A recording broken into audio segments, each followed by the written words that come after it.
بسم الله الرحمن الرحيم.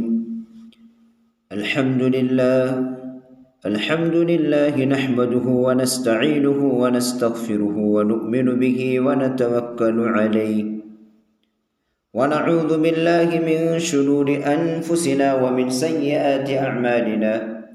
من يهده الله فلا مضل له ومن يضلله فلا هادي له.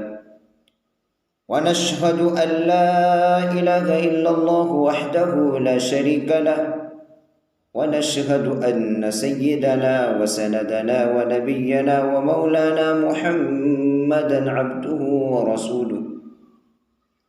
أعوذ بالله من الشيطان الرجيم. بسم الله الرحمن الرحيم. يا أيها الذين آمنوا إذا نودي للصلاة من يوم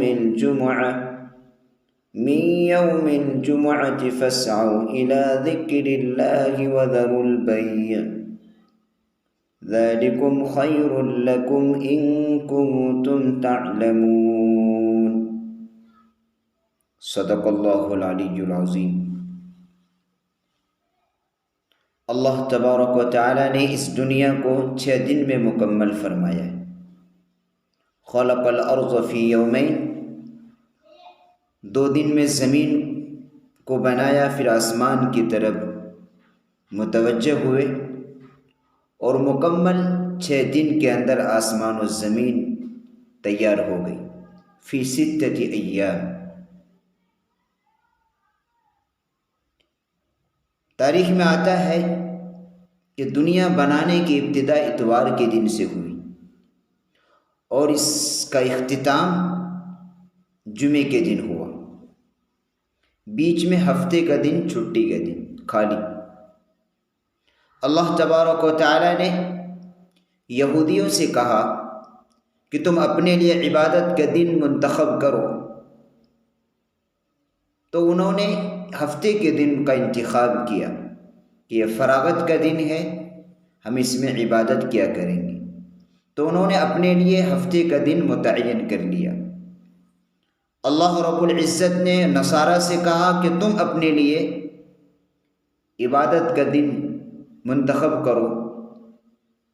تو انہوں نے یہ سوچ کر کہ دنیا بننے کی ابتدا اتوار کے دن سے ہوئی ہے، اس لیے انہوں نے اتوار کے دن کو منتخب کیا.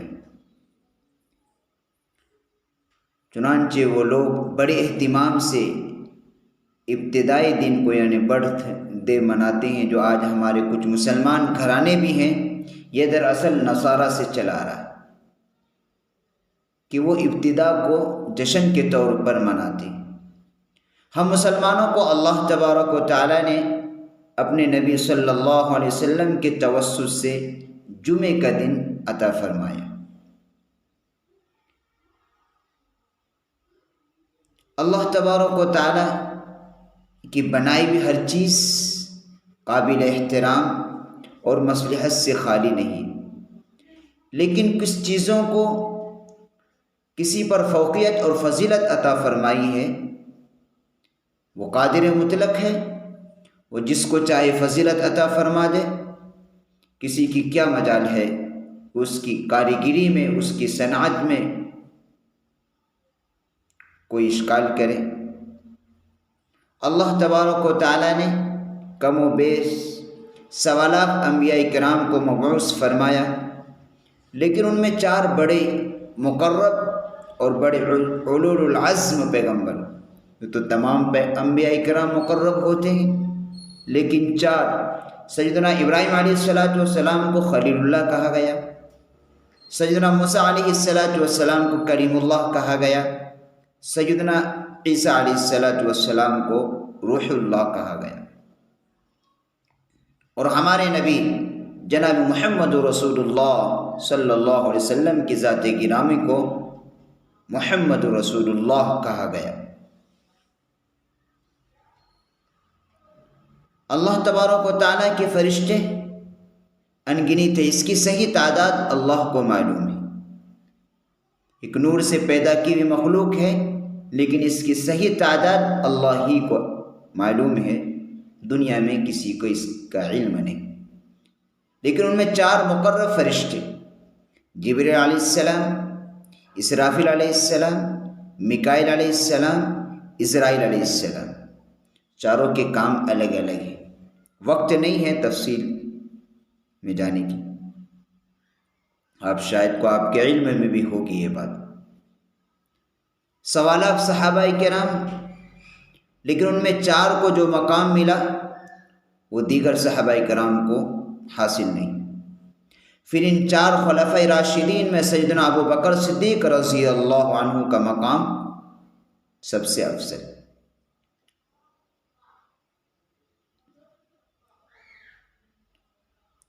کہ انبیاء کے بعد تمام انسانوں میں سب سے افضل سیدنا ابو بکر صدیق رضی اللہ عنہ۔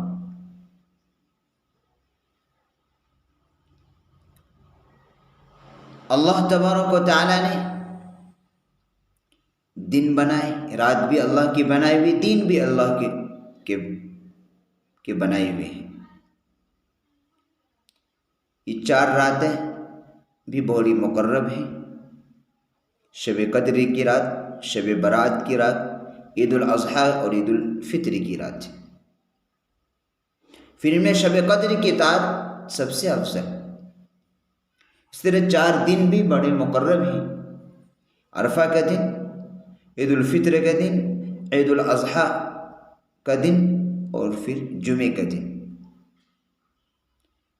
اس اعتبار سے جمعے کے دن کی فضیلت ہے،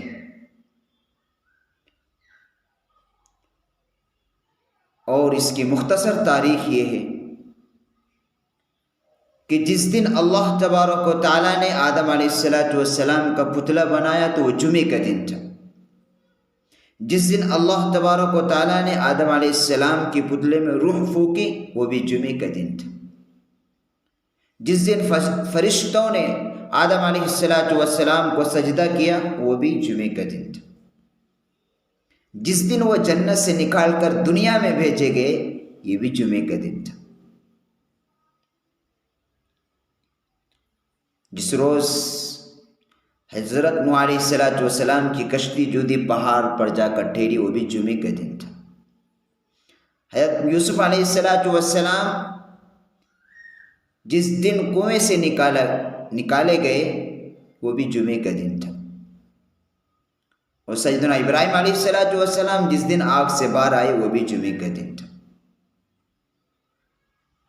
حتیٰ کہ اسلام کا پہلا غزوہ بدر وہ بھی جمعے کا دن، اور یہاں تک کہتے قیامت بھی جمعے کے دن قائم ہوگی۔ اس لیے تمام نیک بندے جمعے کے دن سے ڈرا کرتے تھے، اس کا وہ بہت اہتمام کرتے۔ تو ہمیں اور آپ ہیں کہ جو ہفتوں پر اپنے کاموں میں مصروف رہتے ہیں، لیکن جمعے کے دن بھی ہمیں پہلے اذان کے بعد مسجد میں آنے کی توفیق نہیں ہوتی۔ حالانکہ میں نے جو آیت کریمہ کی تلاوت کی اس میں مفسرین کرام فرماتے ہیں کہ پہلی ہی اذان کے بعد اپنے کام کاج کو چھوڑ کر جمعے کی نماز کے لیے چل دینا واجب ہے۔ اگر اذان کے بعد کوئی آدمی اپنے دنیاوی کام کاج میں لگا رہا تو وہ گنہگار ہوگا۔ البتہ اگر وہ جمعے کی تیاری کر رہا ہے تو اس وعید میں نہیں آئے گا، لیکن جمعے کی اذان سننے کے بعد اگر وہ اپنے کام دنیاوی کام میں دکان پر بیٹھا ہے، فیکٹری کے اندر ہے، گھروں میں ہے، یا دوستوں کے بعد فضول باتیں ہو رہی ہیں تو گنہگار ہوگا۔ بلکہ فوراً جمعے کی اذان ہونے کے بعد مسجد کی طرف چلنا ضروری ہے۔ الی ذکر اللہ سے مراد جمعے کی نماز ہے۔ کیا ہو جائے گا ہم ہفتوں بھر اپنے کاموں میں مصروف رہتے ہیں، جمعے کی نماز میں اطمینان جمعے کے دن پہلے آئیں گے، دین کی باتیں سنیں گے، اور جمعے کے بارے میں کہتے ہیں جو سب سے پہلے آتا ہے اس کو سب سے زیادہ ثواب ملتا ہے، اور جو ممبر کے قریب بیٹھتا ہے اس کو کل قیامت کے دن وہ اللہ رب العزت کا دیدار سب سے قریب سے کرے گا۔ چنانچہ جب جنتی جنت کے اندر چلے جائیں گے اور وہاں وہ نعمتیں ہوں گی جو انہوں نے وہم و گمان بھی ان کے نہیں ہوں گے. سب اپنی جنت میں انجوائے کر رہے ہوں، اتنا مست ہوں گے کہ وہ بھول جائیں گے. تو اللہ تبارک و تعالیٰ کہیں گے کہ تمہیں کسی اور نعمت کی ضرورت ہے؟ کوئی اور ایسی نعمت ہے جو تمہیں نہ ملی ہو؟ تو جنتی کہیں گے یا اللہ، آپ نے تو ہمیں ہماری توقع سے زیادہ نعمت عطا فرمائی ہے، اب ہمیں کیا چاہیے؟ اس کی تفصیل بہت ہے، لیکن میں موٹی موٹی بات آپ کو بتا رہا ہوں. کیونکہ جنتی جنت کی نعمتوں میں انجوائے کرنے میں اتنے مست ہوں گے کہ وہ بھول جائیں گے. تو اللہ رب العزت کہیں گے ٹھیک ہے، تم اپنے علماء سے جا کر پوچھو. آج ہم جن علماؤں کو حقیر سمجھتے ہیں، ان مدرسوں میں پڑھنے والے، پڑھانے والے، مسجدوں میں امامت کرنے والے خطیب، جن کو آج ہم کہتے ہیں یہ ہمارے محتاج ہیں، ان کی ضرورت دنیا میں ہی نہیں جنت میں بھی پڑی.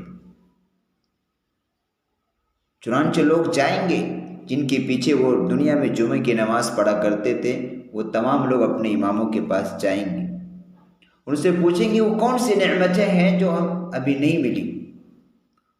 ان کو بتائیں گے کہ وہ اللہ کا دیدار ہے. چنانچہ سارے جنتی اس بات کو تسلیم کریں گے، پھر کہیں گے اللہ بس آپ ساری نعمتیں تو ہمیں مل گئی، بس آپ اپنا دیدار ہمیں کرا دیجیے. تو اللہ رب العزت ارشاد فرمائیں گے اچھا ٹھیک ہے، اس کی تیاری کرو. کہ جیسے دلہن ہوتا ہے، دلہا ہوتا ہے، وہ اپنی تیاری کرتا ہے، اسی طریقے سے تمام جنتی تیار ہوں گے. ایک بازار لگے گی، وہاں کپڑوں کی ہوگی، شکل و صورت کو ہوگی، جو انسان جیسا کپڑا چاہے گا ویسا اس کو میسر ہوگا. جیسی شکل وہ بنانا چاہے گا، جیسا چاہے گا ویسی اس کی شکل بن جائے گی. جب یہ تیاری ہو جائے گی تو پھر اللہ رب العزت کا دیدار ہوگا. تو ان میں وہ لوگ جو جمعے کے دن پہلے آتے ہیں اور منبر کے قریب بیٹھتے ہیں، یہ لوگ اللہ رب العزت کا دیدار قریب سے کریں گے. مبارک ہے وہ لوگ جو جمعے کے دن پہلے آتے ہیں اور منبر کے قریب بیٹھتے ہیں.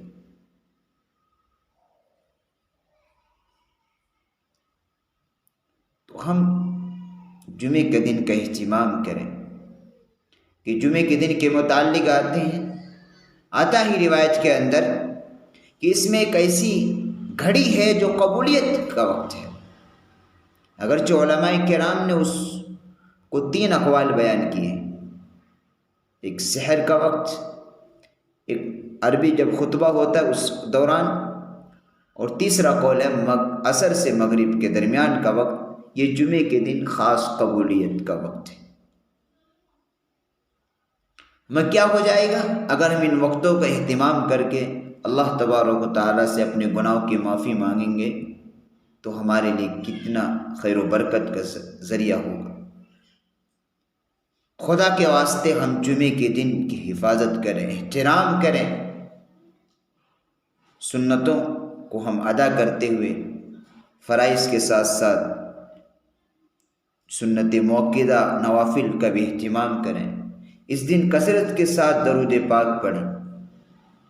ایک درود کے متعلق جو بات آتی ہے کہ جو شخص عصر کی نماز کے بعد اپنی جگہ سے اٹھنے سے پہلے اس درود پاک کو پڑھے گا، اللہم صلی علی محمد النبی الامی وعلی آلہ وسلم تسلیما، تو اس کو 80 سال کے اس کے گناہ معاف اور 80 سال کی عبادت کا ثواب اس کو لکھا جائے گا. ہم اس کا اہتمام کریں.